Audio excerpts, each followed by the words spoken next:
Hi, my name is Jennifer Risi, founder and president of the Sway Effect. We are thrilled to be part of the 3% conference this year and to be sponsoring this discussion, Building a Better Tomorrow Through Inclusive Technology. This is also an exciting time for our team as the Sway Effect is celebrating its 1-year anniversary this month. For those of you who don't know, the Sway Effect is an independent network of marketing communications agencies. We are focused on swaying opinion on behalf of our clients and putting diversity, equity, inclusion at the center of everything that we do. I'm thrilled to be joined by one of my clients, Brenda Darden Wilkerson, the CEO of AnitaB.org, an organization that is focused on recruiting, retaining, and advocating for women in tech. Our organizations share very similar values and beliefs, and I am proud to support AnitaB.org in their mission. Now let's get to it. First question, how do you define inclusive technology? Well, first of all, thank you, Jen, for having me. It's exciting to be here, and congratulations on your anniversary. Thank you. So yes, inclusive technology is as it sounds. It means inclusive of all the folks that we represent and all the folks that are impacted by our tech. That means all genders at all intersections. I mean, what we're doing is we're fighting the isms, ageism, racism, ableism. What we want to do is make sure that the workforce is representative of everyone and that the technologists who imagine and build tech mirror the people and societies for whom they build it. You know, the last several months have been unprecedented. You and I have been talking about this for the past several months, just every day. We just don't know what's going to happen. You know, how would you define what's happening in the world? And, you know, this is a collective moment for the world.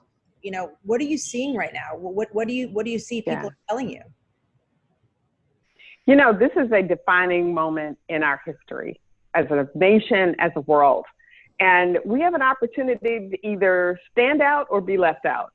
And as you mentioned, we're hearing so much from the entire world. There's feedback for us from the whole world, not just from our shareholders, but also from our customers, from employees, partners, the communities that support us the most. So we've got some leadership out there that are showing us what to do. A lot of people have shifted. For example, NASCAR banned the Confederate flag.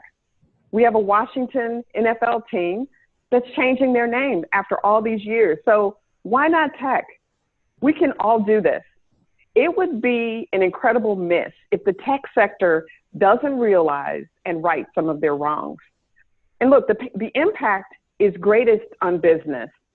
The data shows that when there's diversity throughout the organization, especially in the C-suite and in the board, it has a great business return of almost 34%. Wow. That's amazing, right? So there are lots of reasons to do this and get this right. So we have a serious opportunity right now to make real change. And for those who want to remain silent, remember, silence is violence. Well, speaking of making real change, how can people make real change happen? So first of all, change happens when we change our normal.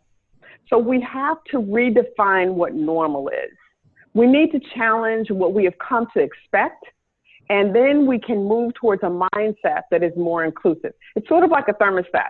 You set it to 75. When something happens outside the normal, it goes to 77, the air conditioner automatically kicks in. That's what happens with a culture. Right. So leaders need to take a hard look across their organizations at all levels, from junior team members all the way up to the board, and see where the changes need to take place. We all need to be accountable and ask who on our teams need to have a mindset change, and then support them through it, maybe through training or maybe even one-on-one coaching until we get there. So recently, we've been doing a lot more press with the organization. Just obviously, it's a very important moment in time, and you have a lot to say, and you have a lot of experience to share. You went on CNBC recently and talked about advice for companies and what companies can do. Yeah. I think the audience would really benefit to hear about your top 5 list of what brands can do today to make a difference. Absolutely. Absolutely. I've always believed that companies have had an obligation, and now we have to hold ourselves accountable to drive change. We've got this amazing opportunity. And so there are 5 things that companies need to think about, and they need to make sure that they begin to address immediately. Number 1, we have to acknowledge our past missteps. We have to admit that we didn't get here in a day, and we didn't get here because something wasn't wrong. And so it makes sense to just stand up and say, here are the things that we did wrong in the past. We've done that as an organization. It's something that has to be done. Number 2, ask the tough questions. Ask, why is our culture not conducive to a diverse set of folks being able to be successful? Why do I recruit from the same 6 schools every single year? Why do I use the same algorithms or recruiters that bring me this homogenous set of folks every single time? So asking those questions is the beginning of change. Number 3, be willing to weather that pushback. It's going to come. When you make changes like this, people are going to recognize it, and they're going to challenge you because they want to know if you're serious. So it's important to be willing to weather it. And then number 4, we know that we treasure what we measure. So if we don't set metrics, we're not going to make progress. So be willing to set the metrics that can be shown to make great progress towards these goals. And then, Jen, because so much of this is about pay inequity and pay inequality, number 5, make sure that you make pay equity a reality. Take a look across your organization. Make sure that people are being paid for the job that they're doing, regardless of who they are or what their background is. And then make that a regular activity that you do all the time. So I don't know if you want to ask me a question or 2. I would. So Jen, I mean, you counsel a lot of CEOs. You work with a lot of brands, not just in this country, but worldwide. What do you tell your clients that they should be doing right now? Well, the biggest thing, I mean, as you and I have been talking about, excuse me, for the last couple of months, is you have to really focus on the long term. You need to focus on substance. Like, actions speak louder than words. You can't just look at the short-term PR fix, because consumers and everyone around the world is going to call you to task. And exactly a lot of the stuff that you said, I talk to brands about every day. It's about setting metrics, tracking progress, and publishing annually. I mean, honestly, if you publish, especially coming from the advertising marketing world, publishing the data is going to be very important, because we've had the data in our industry for quite some time. We just haven't done anything with it. I also think that the metrics are important, but I also think you need to look at pay equity, obviously, is very important, but also the day-to-day things that happen in an organization. You know, how can you support a colleague? How do you call something out in a meeting? The big picture actions are huge, of looking to identify recruiting from new places, as you said, setting metrics, looking to have pay equity, but then also the day-to-day things that happen in an organization. I mean, part of the reason I started Sway was because I wanted to create an organization that I wanted to work at. And honestly, I knew that people wanted to work, but also brands would want to work with us because we have similar values. And that's, I think, what drew our companies together, is because we do have similar values. And I've been side by side with you for the past several months, discussing what's going on and how we can react to it. And what I've loved about working with you is how authentic you are, and how you've basically just said, you know, we haven't always gotten it right, but you know what, we're going to do better. And that's the approach I really just tell a lot of brands today: be authentic, be real. And if you go for the short-term PR stunt, it's going to get found out. So that's right. And it's been so obvious that that's how you have set your business up. And I'm really grateful to be working with you. Well, I'm proud to be working with you too. So it's mutual, feeling is mutual. So I guess I have 2 last questions before we wrap. So what do you see is next? What does the future of work look like?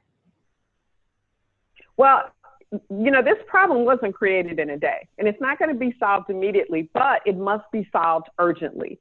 So what I see happening is a continuous focus on progress, the ability to iterate and work towards change, which is what tech is all about anyway. So for the tech industry, once they've done steps 1 through 5 and all the things that you've talked about, and it's great to have partners that help us hold our feet to the fire, and that's what we will do for our partners, they need to create the right incentives for their managers so that this work gets done. It's very important. So I'm going to give you an opportunity to plug AnitaB.org. So what's next for the organization? So of course, this work is at the center of what we do. Equity is how we define ourselves. And so we're shifting our focus to work with all of those partners who care about making this type of change. And so we're shifting our focus to 365 days a year, working with partners, making sure that they have the tools that they need to get this job done. But I also have to share that our Grace Hopper celebration, which is our banner conference, is happening in September this year for the first time, totally virtual. And of course, we hope to see everyone there.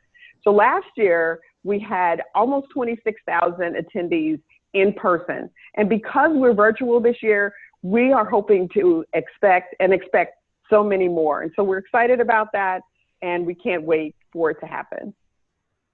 Well, thank you, Brenda, and thank you everybody for joining Brenda and I in our discussion. I hope that we were able to provide you with some thoughtful perspective that you can bring back to your day-to-day work.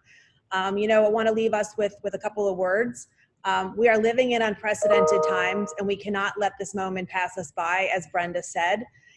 This is the time. Don't be silent, be bold, be brave. It's ultimately on all of us to drive the change. So we have to really stick together. All I can say is take care of yourself and be safe, and we'll hope to see you soon. Thank you.